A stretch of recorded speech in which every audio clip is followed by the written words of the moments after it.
जिस तरह से फेरे लेना शादी के रस्म व रिवाज होते हैं, सोने की निसंडी चढ़ना किसी शिशु के कार्यक्रम के रस्म व रिवाज होते हैं, वैसे ही ईडी के पास जाना और इलेक्शन कमीशन को लेटर लिखना आजकल किसी भी चुनाव से पहले के रस्म व रिवाज से बन गए हैं। और बिल्कुल ऐसा ही हुआ है राजस्थान में, जो अब राज्यसभा के लिए चुनाव होने वाले हैं, उसमें भी दोनों तरफ से लोग इलेक्शन कमीशन के पास चले गए हैं और भाजपा तो ईडी के पास भी जा चुकी है। साफ तौर पर शिकायतों का दौर चालू है, लंबी लंबी शिकायतें हो रही है। जहां कांग्रेस के जो चीफ विप है महेंद्र चौधरी, उन्होंने ये शिकायत की है भाजपा के खिलाफ कि भाजपा कहीं ना कहीं से हॉर्स ट्रेडिंग भी कर रही है और उसी के साथ साथ वो कहीं ना कहीं हॉर्स ट्रेडिंग के अलावा ये भी कर रही है कि पूरी तरह से लोगों को, जो कैंडिडेट्स हैं, उनको बरगला रही है और केंद्रीय एजेंसीज़ जो हैं ईडी और सीआईडी, इनका भी दुरुपयोग, सीबीआई का भी दुरुपयोग कर सकती है। साफ तौर पर कांग्रेस ने इलेक्शन कमीशन को ये शिकायत की है।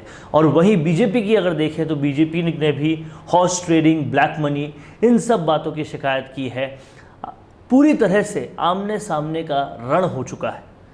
एक तरफ बीजेपी समर्थित जो निर्दलीय कैंडिडेट है सुभाष चंद्रा, उनकी प्रेस कॉन्फ्रेंस के बाद कहीं ना कहीं ये बवाल होना शुरू हुआ, क्योंकि प्रेस कॉन्फ्रेंस में उन्होंने साफ तौर पे कह दिया कि कांग्रेस के 8 विधायक क्रॉस वोटिंग करेंगे। कांग्रेस का कहना है कि ये जो 8 विधायक कि वो दावा कर रहे हैं, हो सकता है उन्होंने हॉर्स ट्रेडिंग की हो और पैसा देकर कहीं ना कहीं इन विधायकों को अपनी तरफ किया हो। वहीं बीजेपी का कहना है कि कांग्रेस भी भरसक तरीके से ब्लैक मनी का इस्तेमाल कर रही है और ये शिकायत उन्होंने भी इलेक्शन कमीशन को की है। शिकायतों का दौर तो अब चालू हो गया, लेकिन इन शिकायतों में सच्चाई कितनी है, सच्चाई हो भी सकती है या नहीं, ये वाकई विश्लेषण का मुद्दा है। और अगर देखा जाए तो इस सरकार से जितने नाराज़ विधायक हैं, इस सरकार से जिस कदर नाराज़गी कई सारे विधायकों में है, पहले 2 खेमे बट चुके थे कि ये मुख्यमंत्री गहलोत का खेमा है और ये सचिन पायलट का खेमा है, दोनों एक दूसरे से नाराज़ हैं। लेकिन अब माजरा थोड़ा उसके आगे भी पहुंच चुका है।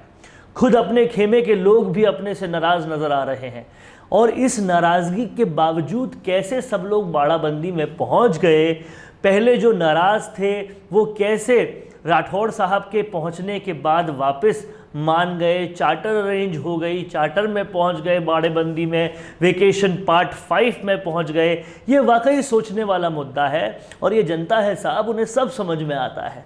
तो ये जो चीज़ें हो रही है वो सबको दिख रही है और कोई भी, चाहे भाजपा हो या कांग्रेस हो, कोई भी यहाँ ईमानदारी का ठीकरा तो नहीं फोड़ सकता।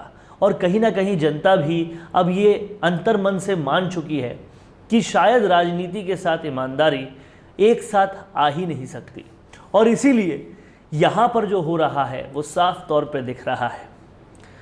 अपनी पार्टी बसपा को दगा देकर जो खुद कांग्रेस में आ गए, बसपा के मना करने के बाद भी जो कांग्रेस में आ गए, जिनके खिलाफ केसेस चल रहे हैं बसपा के विधायक, वो भी ऐसे मुंह फुला कर बैठे हैं मानो वो बहुत ही सुलझे हुए लोग हैं और उनको मनाने के लिए लोग आ रहे हैं।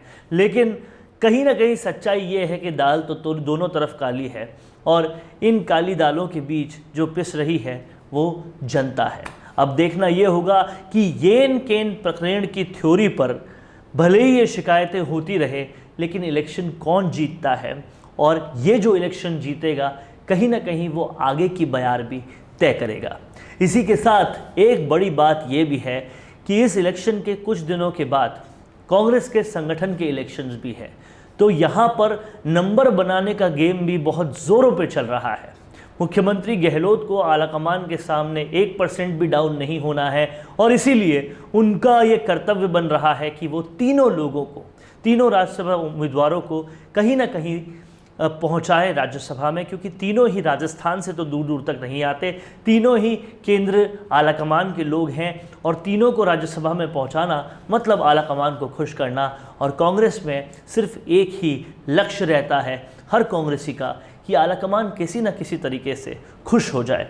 तो ये उस खुशी को लेकर भी एक बहुत अहम मुद्दा है, क्योंकि इसके तुरंत बाद कांग्रेस संगठन के भी चुनाव होने हैं और वहाँ पर सब कुछ मैटर करेगा। उस चुनाव से ही पूरी तरह से संबंध रखता है कि राजस्थान में आगे क्या होने वाला है, क्योंकि जो वहाँ पर अपनी परफॉर्मेंस दिखाएगा उसी के लोग अगले विधानसभा चुनाव में आएंगे, उन्हीं के लोगों को टिकट मिलेगा। ये कहीं ना कहीं ऐसा ओपन सीक्रेट है जिसको ज़्यादा छुपाने की अब कोई ज़रूरत नहीं है।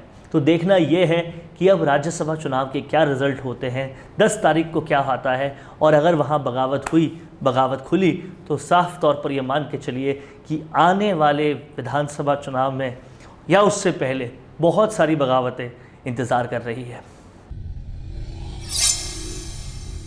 क्या आप ऑनलाइन ई कॉमर्स बिजनेस शुरू करना चाहते हैं लेकिन डरते हैं कि बल्क में माल खरीदने के लिए इतना इन्वेस्टमेंट कैसे करें?